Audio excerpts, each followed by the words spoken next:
Welcome back, everybody. It's James Murphy with Evolution for Success. How are you today? And today we are talking about today is day one of a two-part video series here, real quick on the psychology of money, right? The psychology of money. So we're going to talk about part one today, part two in the next video. Be sure you're looking for it next week. And so let's just kick it off. So there are three tenets of money that I always love to share with my clients initially to get them kicked off and started to better financial management. And the first one is this, which is money is just emotion, right? Money is a packaged emotional experience that we transfer back and forth and back and forth. So think about it. You get paid for this experience that you provide other people. Could be, like a doctor giving a shot. It could be the person who sells the needles to give the shot so they can have that emotional experience of, feeling and being healthy right in this period of COVID, whatever that is. It could be like me, right? Someone who shares insights, emotional release, things like that. I provide an emotional experience. Key person for that is Tony Robbins. Tony totally gives an emotional experience, right? That you got to come back for. And so money is just emotion, and we transfer it all the time. Right? My clients share money with me. I turn around and share that with the grocery store and college for my kids and travel and experiences. And then those people turn around and share it and pay it forward. And so money just has to flow, but it's this packaged emotional experience that everyone is always trading. It's always ebbing and flowing in our lives. The second part is you'll only have as much money as you can responsibly manage. That's right, you'll only have as much money as you can responsibly manage. Now, if we have fun and add number one and number two, right? Because where your focus goes, energy flows, right?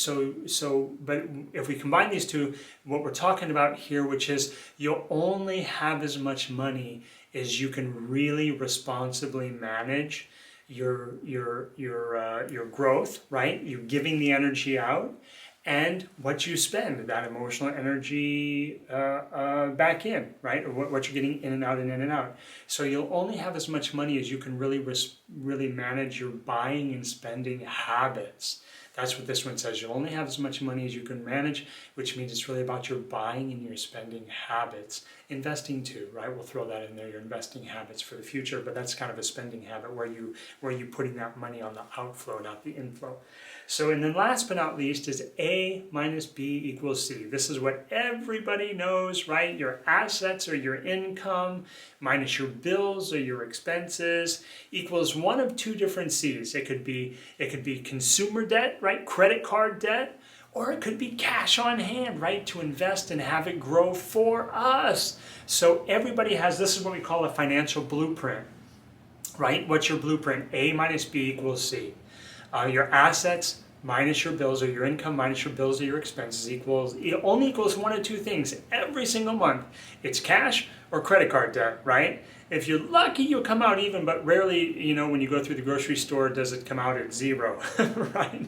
Or $20 right on the button, right, for that. So rarely are we even, but there. Now there's a calorie here. So if I asked you, what would you do to have more money, right? Most people say I would make more, right? I just need to make more to get out of my financial problems, whatever that is. But there's a corollary with that, right?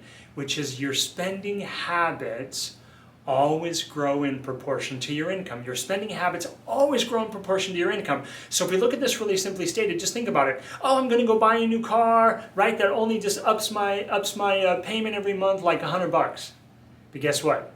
It's a newer car, $100 a month, but that means your plates go up, growing in proportion. That means your insurance goes up also if it's a newer car, right? So not only did you bring one new expense in, now there's two more, right, that also come in with it. So your spending always grows in proportion to your income. But this is the rub, right? How do you make more and spend less? Because that's really the key, right? You want to maximize your income and minimize your expenses so that you have this big gap of cash left over to invest, to have, to be paid from the other side.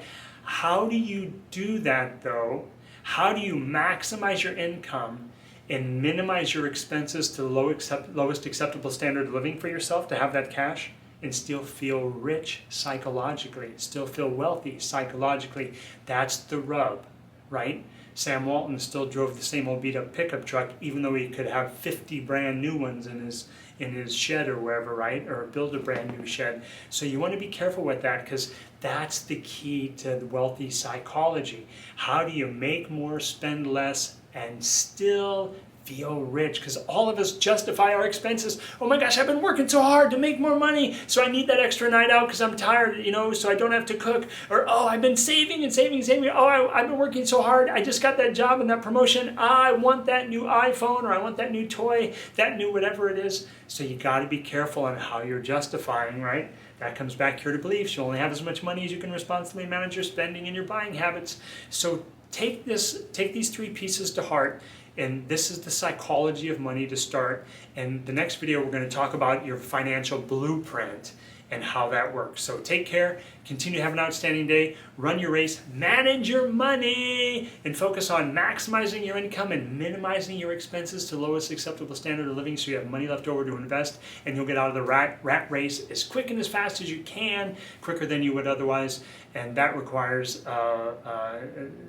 foregoing instant gratification with material wealth or material goods and things like that to try to make us feel good. So take care, have an outstanding day, keep running your race, we'll talk to you soon.